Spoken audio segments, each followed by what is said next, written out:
tanah wingit tidak menjadi semengerikan itu begitu saja. Ada kisah di balik berubahnya tanah itu menjadi wingit dan mengundang berbagai makhluk halus. Tapi demi mengetahui kenyataan itu, nyawalah yang menjadi taruhannya. Sebelum masuk terus ke cerita selanjutnya, Assalamualaikum warahmatullahi wabarakatuh. Apa kabar kalian semua yang di sana? Semoga kalian dalam kondisi yang terbaik. Dan Jurnal Horor mengucapkan banyak terima kasih yang sudah support subscribe-nya. Yang belum subscribe silahkan. Subscribe itu gratis. Terus like, comment, dan share juga ke teman-teman kalian. Dan buat kalian yang mau share cerita horornya, silahkan kirim ke Instagramnya Jurnal Horor, emailnya Jurnal Horor, yang nanti linknya akan disertakan di link deskripsi. Tidak usah banyak lama, kita lanjutkan ceritanya. Aku sedang menggali di salah satu sudut di daerah dapur rumah kami. Entah kenapa aku melakukan ini, namun semua ini terasa begitu jelas. Sudut dapur ini adalah tempat yang jarang sekali kami perhatikan. Salah satu sisi yang tertutup oleh tumpukan kayu bakar dan perlengkapan dapur yang jarang kami pakai. Aku terus menggali sampai cangkulku menyentuh sebuah papan. Kusingkirkan tanah di atas papan itu dan mulai membukanya. Nafasku menderu dengan cepat. Ada sebuah jasad yang sudah mengering di bawah papan itu. Matanya masih terbuka. Tubuhnya masih menunjukkan gerakan bernapas. Tidak mungkin dia masih hidup. Kulitnya sudah terkelupas dari dagingnya. Bahkan di bagian pipinya sudah terlihat tulangnya. Mayat itu terus bernapas semakin cepat dan menatap ke arahku. Jantungku berdegup semakin keras, merasa ingin lari dari tempat ini, tapi makhluk itu mulai berusaha bergerak dan mendekatkan wajahnya kepadaku. "Ibu!" Aku berteriak seketika aku muncul di kamar dengan tubuh penuh keringat. Mimpi? Tapi kenapa rasanya begitu nyata? Tok, tok, tok. "Mukti, bangun, udah lewat maghrib." Terdengar suara ibu mengetuk pintu membangunkanku. Ia membuka pintu dan memastikan aku sudah terbangun. "Mandi dulu, masih ada air," perintah ibu. "Ya bu, sebentar," balasku singkat.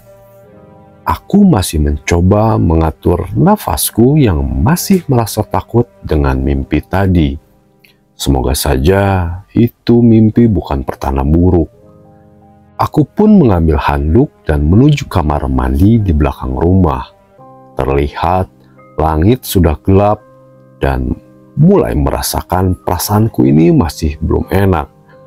Aku pun memutuskan untuk mandi dengan cepat. Dengan sisa air yang sedikit, aku menyiram tubuhku dan membersihkan badanku. Entah kenapa, aku merasakan udara saat ini dan air yang kusiramkan ke badanku ini begitu dingin. Aku pun merasakan ada hal yang tidak seperti biasanya. Padahal aku juga sudah cukup sering mandi di jam seperti ini. Dok, dok, dok. Tiba-tiba perhatianku beralih ke suara dari luar. Suaranya seperti suara dinding kayu yang dipukul-pukul. Aku mencoba mengintip dari lubang celah pintu yang terbuat dari seng sederhana dan mencari asal muasal suara itu. Dok, dok, dok. Suara itu terdengar lagi dari arah suara Aku menduga suaranya berasal dari dapur. Aku mengira itu perbuatan ibu atau gendis dan mentaskan cepat-cepat mandiku. Dok, dok, dok, dok. Tiba-tiba suara itu terdengar lebih keras dan lebih cepat. Kali ini aku mulai merasakan keanehan. Aku pun kembali mencoba mengintip ke arah dapur dan kali ini aku melihat asal-muasal suara itu. Pocong. Pocong itu lompat menabrakkan dirinya ke dinding dapur, bahkan dengan membenturkan kepalanya. Ia berusaha untuk masuk, namun ada sesuatu yang menghalanginya. Aku menelan ludah melihat pemandangan semengerikan itu, dan sialnya, seolah melihat ada yang memperhatikannya, makhluk itu pun menoleh ke arahku dan dengan wajahnya yang sudah membusuk. Sontak, aku pun mundur dari lubang pintu dengan rasa takut yang mulai mengunci tubuhku. Dari jauh, aku mencoba mengamati lubang pintu itu lagi, berharap makhluk itu tidak menyadarinya.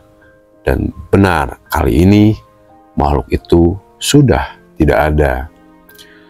Aku pun mengeringkan tubuhku dan segera mengenakan pakaian. Tapi di saat itu, samar-samar aku mencium bau amis dari belakang. Dan aku tidak berani untuk membayangkan. Sepertinya ada sosok yang begitu dekat dan itu berada di belakangku. Saat itu sudah tidak ada lagi untuk memikirkan hal lain selain membuka pintu kamar mandi dan berlari secepat mungkin ke dalam rumah. "Kenapa, Lek? Kok ngos-ngosan begitu?" tanya ibu. Aku hanya menggelengkan kepala dan buru-buru masuk ke kamar. Aku ingin bercerita, tapi ada gendis di sana. Aku tidak ingin membuatnya takut. Setelah tenang, aku baru mulai sadar bahwa sisi tembok yang didatangi pocong itu sebaliknya adalah sudut yang ada di mimpiku, di mana di dalam mimpiku aku menemukan jasad mengerikan itu di sana. Dan benar, mimpi itu muncul berkali-kali di dalam tidurku. Suatu siang, aku menghampiri ibu di dapur. Ia tengah sibuk menyalakan kompor untuk memasak. Aku yang penasaran mencoba mencari-cari sesuatu di sudut yang ada di dalam mimpiku itu. "Nyari apa, Lek?" tanya ibu. Enggak bu, itu aku bingung untuk menjawabnya. Tapi aku tetap terus mencari di tempat yang jarang kami utak-atik itu. Tak butuh waktu lama, aku menemukan lembaran pohon pisang yang di atasnya terdapat kembang sesajen, beberapa rempah bekas terbakar, dan segenggam pasir. Dari kondisinya, benda ini sepertinya masih belum terlalu lama. "Ibu masang sesajen di sini?" tanya aku. Mendengar ucapanku, ibu yang sedari tadi sibuk segera meletakkan kayu bakarnya dan menoleh ke arahku. "Sesajen? Ibu nggak pernah masang sesajen, Lek," balas ibu. "Coba lihat deh bu, sini," ucapku. Ibu pun menghampiriku. Ia juga terlihat kaget saat melihat ada sesajen di sana. Terlebih wujudnya tidak seperti sesajen yang digunakan untuk ziarah atau ruatan. "Bukan ibu tuh, Lek. Masa ada orang yang masuk rumah kita gitu?" tanya ibu. Setelah memastikan tidak ada yang tahu tentang benda itu, aku pun mulai menceritakan tentang mimpi-mimpiku pada ibu. Menurutnya, mungkin sebuah kebetulan aku menemukan sesaji itu di tempat yang sama dengan mimpiku. Namun demikian, Kami berdua sepakat memperhatikan tempat itu untuk mencari tahu siapa yang memasukkan benda sesajen itu ke rumah kami. Suatu ketika, tak jauh dari hari di mana kami menemukan sesajen itu, ada kabar tentang warga desa yang kesurupan. Kami tidak sempat untuk melihatnya, tapi di saat itu aku dan ibu menanyakan tentang kejadian itu. Warga sempat menatap kami dengan aneh. "Gak apa-apa, sudah ditangani kok sama Pak Sartiman," ucap warga tanpa menceritakan kepada kami lebih jauh lagi.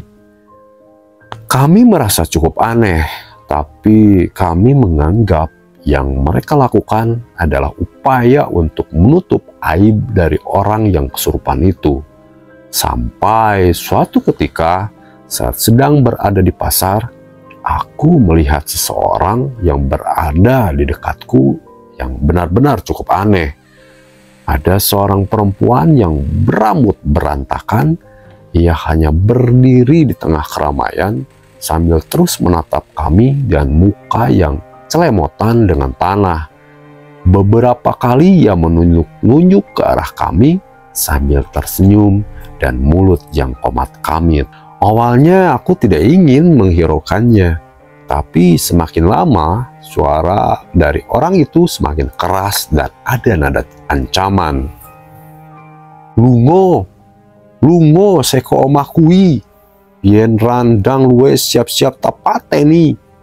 Pergi dari rumah itu. Kalau tidak segera pergi, siap-siap aku yang akan datang membunuhmu, ucap dari orang itu. Perempuan itu mengulanginya berkali-kali hingga akhirnya orang-orang tahu bahwa perempuan itu kesurupan. Beberapa pria datang menghampirinya untuk memberi pertolongan dan ada tukang ojek yang segera memanggil Pak Sartiman. Perempuan itu meronta-ronta hingga 4 orang pria pun sangat kesulitan membawanya ke pinggir jalan. Aku dan ibu penasaran dengan dia yang terus mengawasi kami. Lungo kowe, lemah kui dulu panggonamu. Pergi kamu, tanah itu bukan tempatmu, teriaknya. Dan lagi-lagi saat kami itu mendekat, ternyata benar yang dimaksud orang itu adalah kami. Tapi aku bertanya-tanya, mengapa warga sekitar kelihatan tidak heran dengan tingkah laku orang yang kesurupan itu. Setelah Pak Sartiman datang, ia pun segera menenangkan orang yang kesurupan itu dengan membacakan doa di samping telinganya. Perempuan itu tentu saja melawan, namun Pak Sartiman meletakkan tangannya di kepala perempuan itu. Ia pun menjadi tenang dan kehilangan kesadarannya. Kalian sudah mendengar apa yang diucapkan setan itu? Tanya Pak Sartiman. Iya Pak, apa benar mereka mengincar kami? Tanya ibu. Pak Sartiman pun meminta kami untuk tenang dan pergi untuk mengobrolkan hal ini di tempat lain. Setelah warga mengevakuasi perempuan itu dan mengembalikan ke keluarganya, Pak Sartiman mengajak kami ke sebuah kedai kopi masih di area pasar untuk menjauh dari keramaian. Kejadian ini sudah terjadi beberapa kali di desa. Buka Pak Sartiman. Kesurupan Pak? Tanyaku. Pak Sartiman mengganggukan kepala dan mulai menyeruput kopinya. Ia akhirnya menceritakan bahwa sebenarnya orang-orang yang kesurupan itu berada pada hal yang sama. Setan itu meminta warga desa untuk mengusir orang yang tinggal di rumah yang sedang kami tinggal ini. Warga desa sudah tahu, tapi mereka merasa tidak punya hak untuk memaksa kami pindah. Iya Pak, kami kan tidak salah apa-apa. Kenapa sampai harus ngusir kami? Ibu membela diri. Tenang dulu Bu Lastri, karena itulah warga desa memilih untuk diam. Tapi kalau memang sampai mengancam nyawa, saran saya lebih baik Ibu pindah saja. Jelas Pak Sartiman. Mendengar ucapan itu, wajah Ibu kembali merenung. Aku jelas mengerti perasaan Ibu. Pak Sartiman tahu kenapa kami sampai diminta pergi oleh setan-setan itu, tanyaku. Sayangnya, Pak Sartiman menggeleng. Ia harus mencari tahu lebih lanjut untuk mengetahui hal itu. Sampaikan kepada warga, Pak, permohonan maaf kami yang belum bisa pindah. Jangankan untuk pindah, Pak, bahkan uang untuk makan saja. Ini yang beberapa hari ke depannya saja saya masih cemas, balas Ibu. Pak Sartiman mengerti, dan menurutnya warga juga harus mengerti. Tapi ia mengatakan, jika dirinya dan warga bisa mendapatkan solusi untuk tempat tinggal kami, mereka berharap kami mau untuk menurut kepada mereka. Ibu pun menjawab bahwa hal itu bisa dibicarakan lebih lanjut. Nyatanya, tinggal di rumah itu juga bukan hal yang baik buat kami. Sepanjang perjalanan ke rumah, aku tidak ingin bertanya banyak ke Ibu. Aku yakin kejadian tadi sudah memberi cukup banyak tekanan padanya. Saya hanya mengajak Gendis bermain sekaligus mencari tanaman-tanaman di pinggir jalan yang menarik perhatiannya. Sesampainya di rumah, aku penasaran dengan sesajen yang ada di dapur. Aku pun mulai memeriksanya kembali bersama Ibu dan menemukan sesajennya sudah diganti dengan yang baru. Sekarang kami yakin bahwa ada orang lain yang memang masuk ke rumah kami. Sayangnya, beberapa kali kami mencoba mencari tahu dan mencoba untuk lebih tahu lagi, kami tidak menemukan siapapun yang memasuki rumah kami. Tapi anehnya, setiap beberapa hari sesajen itu sudah berganti dengan yang baru. Akhirnya aku memutuskan untuk nekat dengan membuang sesajen itu di luar dan memendamnya di galian sampah. Sayangnya, sepertinya itu bukanlah keputusan yang tepat. Malamnya, sesuatu yang aneh terjadi. Suara aneh memecah keheningan malam yang bertahan sejak tadi. Aku dan Ibu terbangun dengan suara yang lebih mirip seperti suara raungan hewan yang aneh. Tidak ada kata pun bertukar antara aku dan Ibu di sisa malam itu. Kami saling memberanikan diri dan mencari asal-muasal suara itu. Satu hal yang tidak kami sangka, bahwa akar dari suara itu berpangkal dari dapur. Dari sudut tempat sesajen itu sebelumnya berada. Saat itu, aku mulai merasa bahwa aku sudah melakukan sebuah kesalahan. Tidak ada satupun dari kami yang berani mendekat. Sementara suara itu juga enggan untuk berhenti.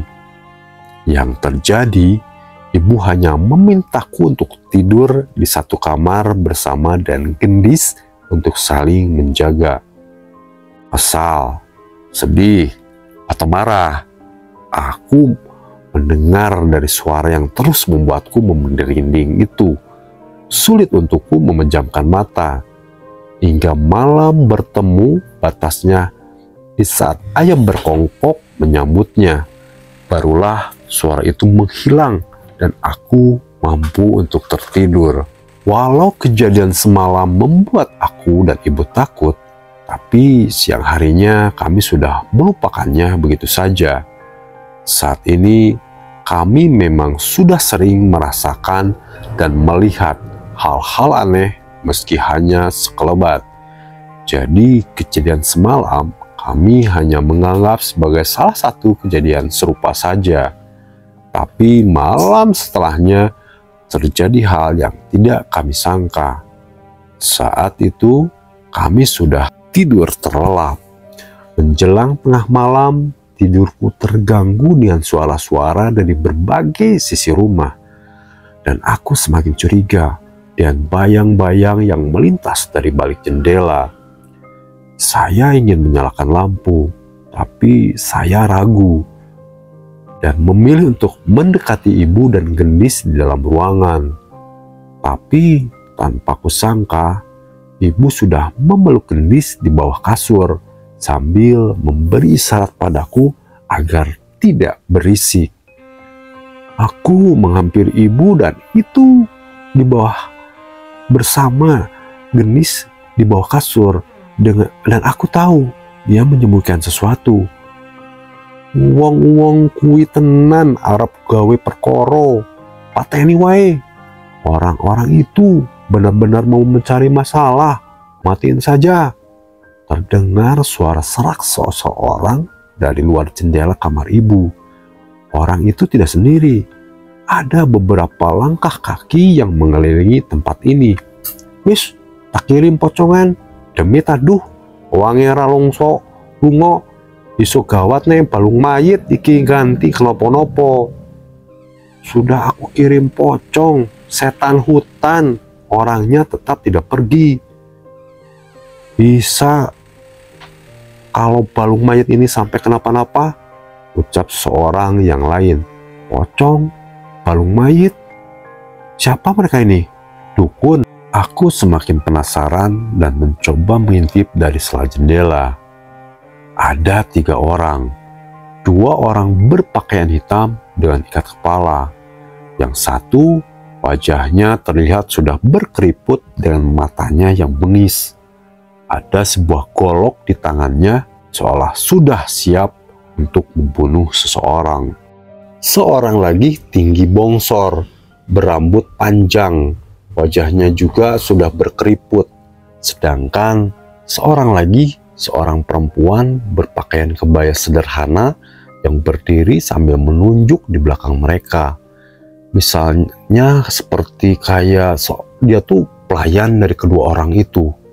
Dukun, Bu, bisikku pada ibu. Mendengar ucapanku, ibu dan gendis semakin takut. Pasalnya mereka sempat mendengar bahwa mereka mengancam untuk membunuh kami. Tak lama kemudian, suara seperti malam sebelumnya terdengar kembali. Ada suara sosok yang merintih seperti sosok yang mengerikan dari arah dapur. Sontak ketiga orang itu pun mendekati suara itu. Sajen sudah kuganti, tapi dia masih ngamuk. Bisa bahaya kalau orang-orang tahu kita menguburnya di sini.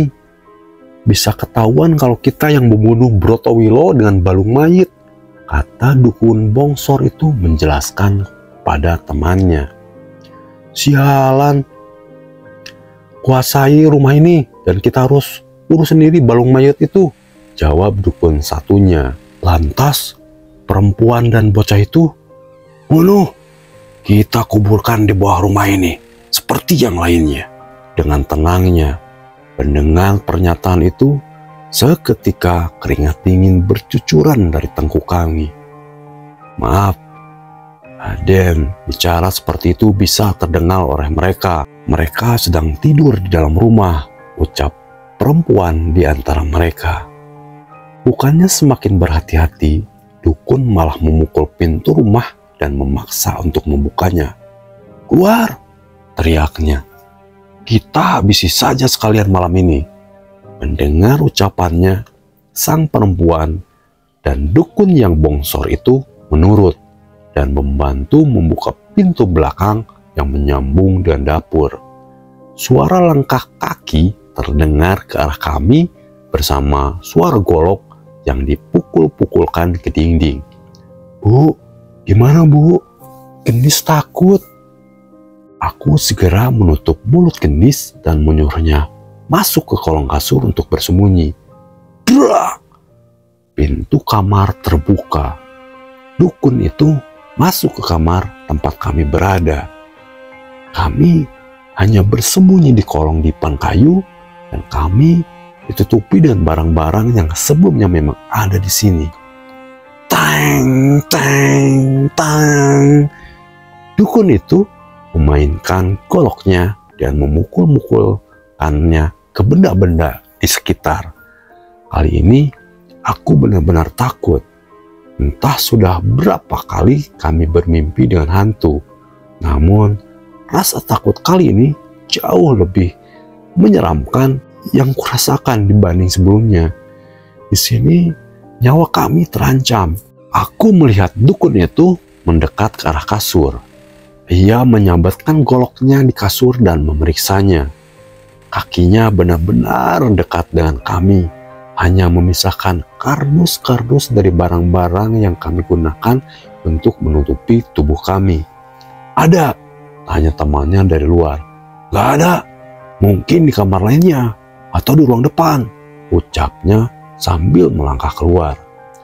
Kami berdua menahan suara kami agar tidak menimbulkan suara yang bisa membuatnya menyadari akan keberadaan kami. Akhirnya dukun itu pun melangkah menjauh dari kami. Ia melangkah menuju pintu kamar dengan perlahan. Tapi saat itu hampir saja aku berteriak.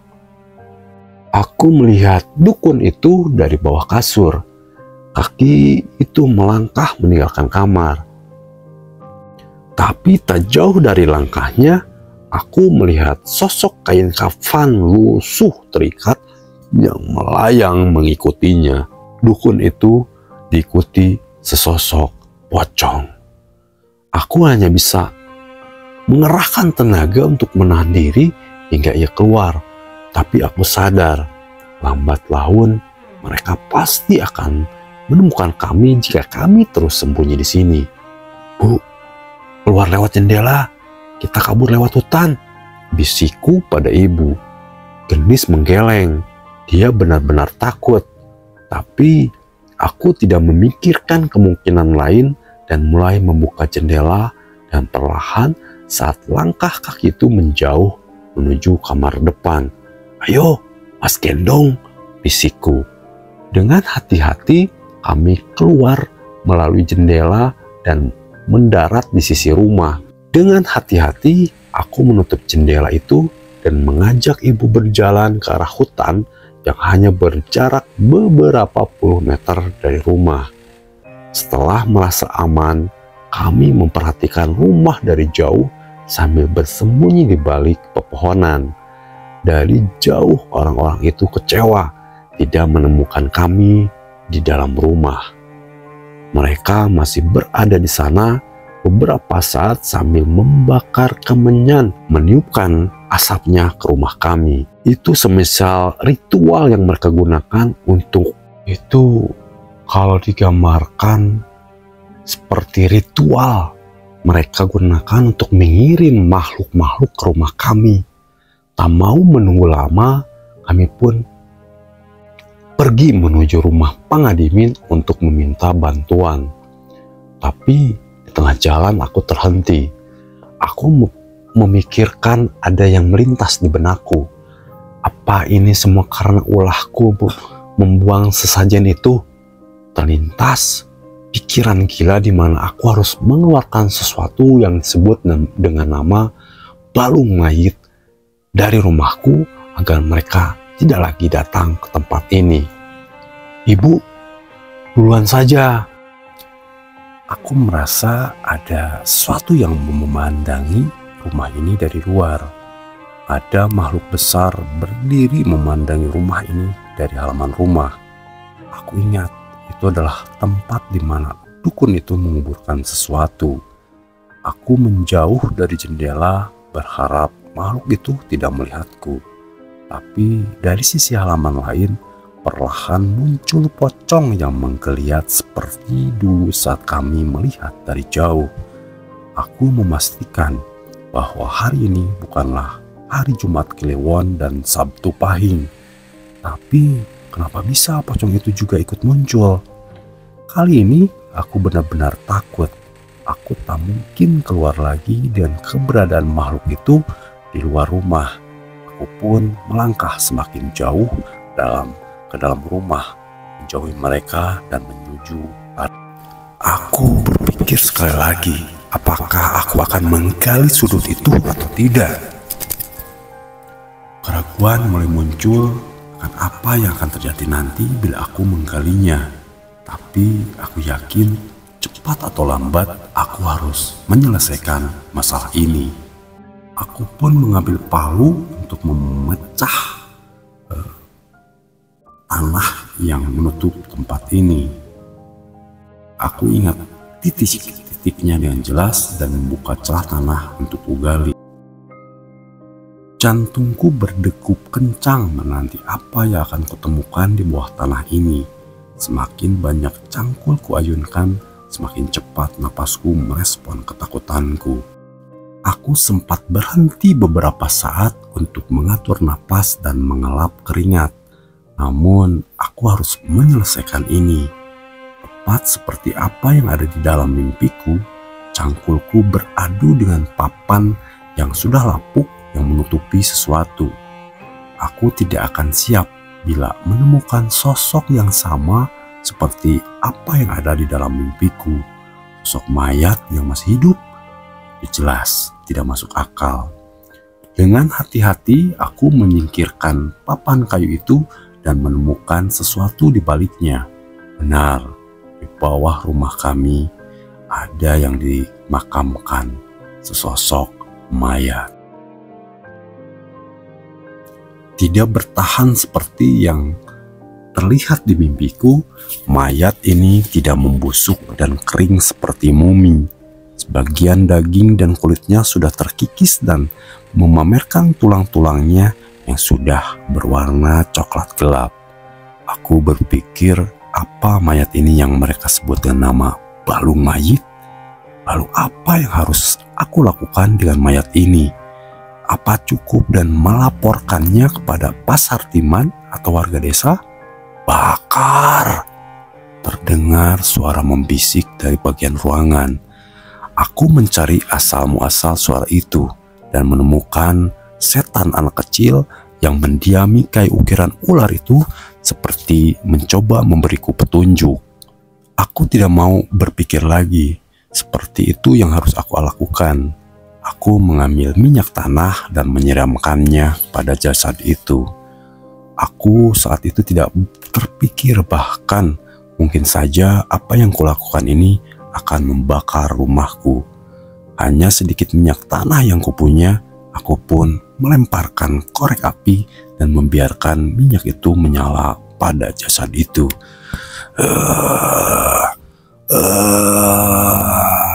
Suara itu terdengar lagi, suara seperti yang mengerikan yang kudengar kemarin.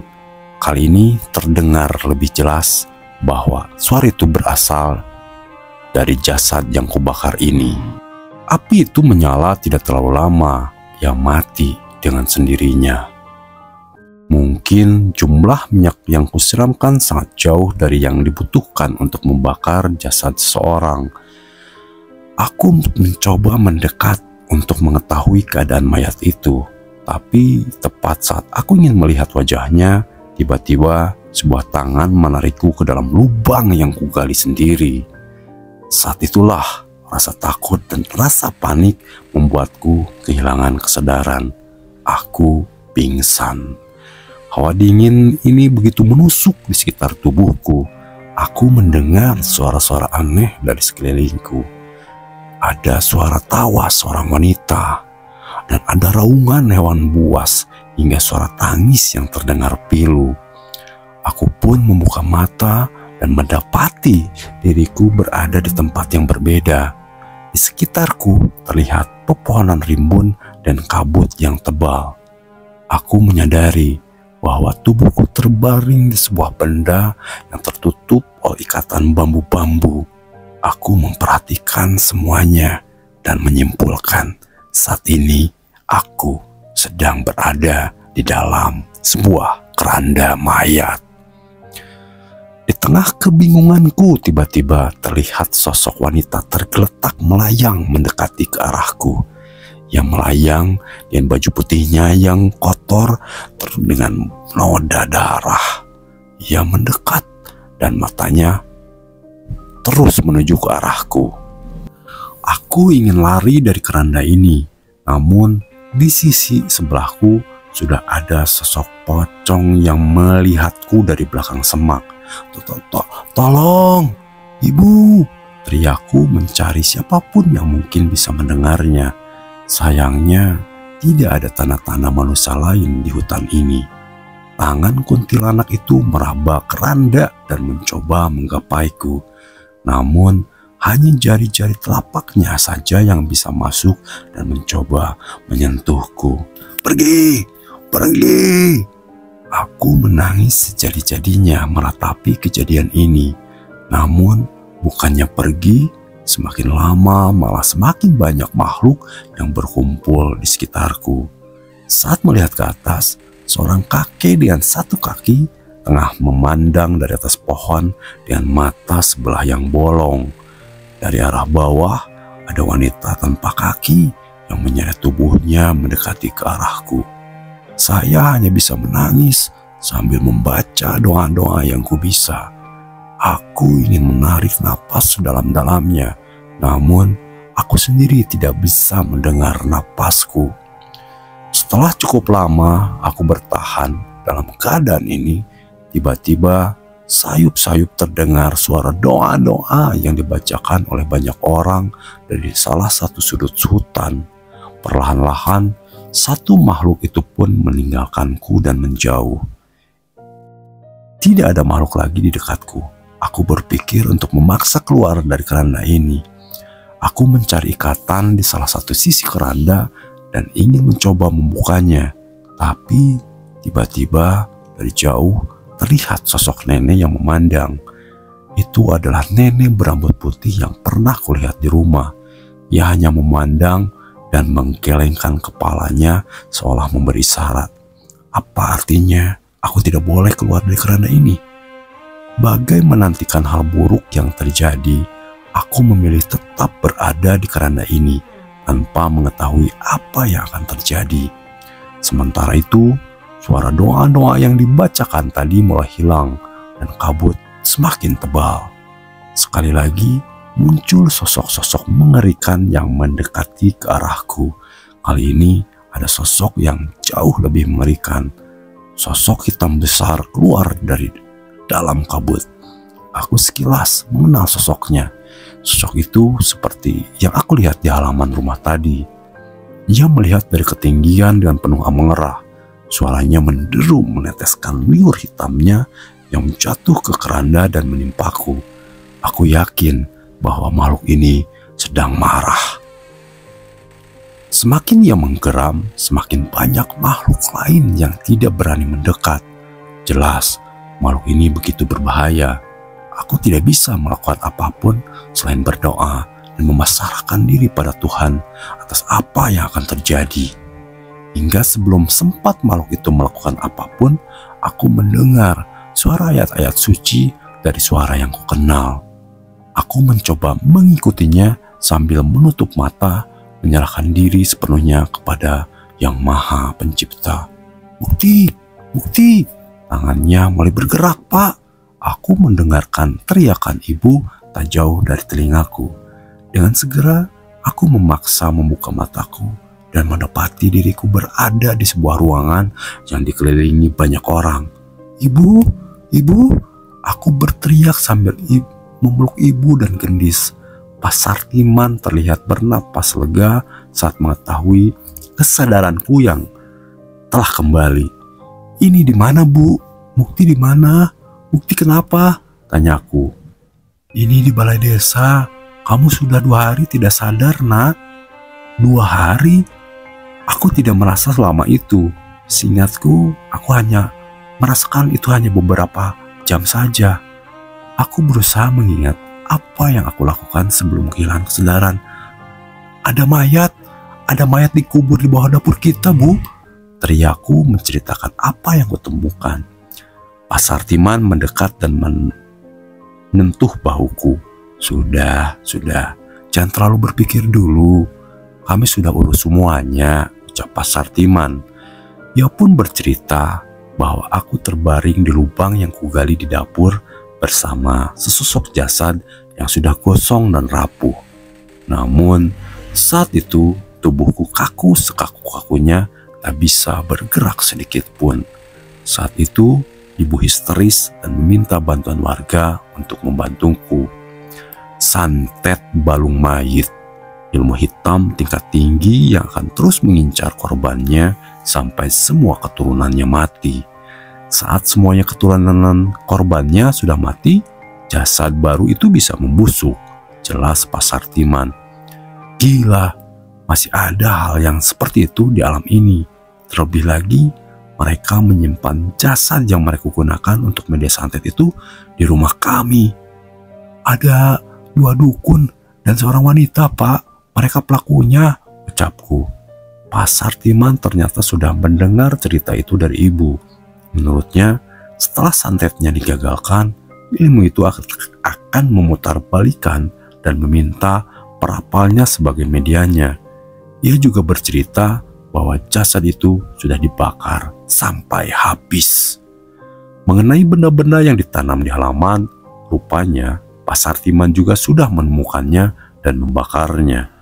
Jadi, yang membuat warga desa kesurupan itu setan kiriman dukun itu, tanyaku. Benar, itu semua perbuatan mereka. Ibu bertanya, apa kami sudah bisa menempati rumah itu lagi? Dan apa mungkin akan ada yang mengincar kami setelah kejadian ini? Pak Sartiman menjawab bahwa dibakarnya balung mayit seharusnya membuat dukun-dukun itu menerima imbasnya. Dari penjelasan Pak Sartiman, sepertinya dia sudah memvalidasi hal itu. Namun, dia tidak ingin memberitahu caranya. Setidaknya ia ingin agar kami bisa tenang. Mas Mukti tidur lama banget. Gendis takut. Mas Mukti mimpi apa selama itu? Tanya Gendis. Aku mengingat apa yang terjadi saat tidak tersadar dan menceritakannya pada Pak Sartiman. Mengenai aku yang berada di dalam keranda, di dalam hutan. Mengenai sosok-sosok yang mengincarku, hingga sosok nenek-nenek yang memberiku arti yang aku pun tidak tahu. Pak Sartiman berkata bahwa aku beruntung. Menurutnya, bila aku sampai keluar dari keranda itu, mungkin saja nyawaku tidak bisa selamat.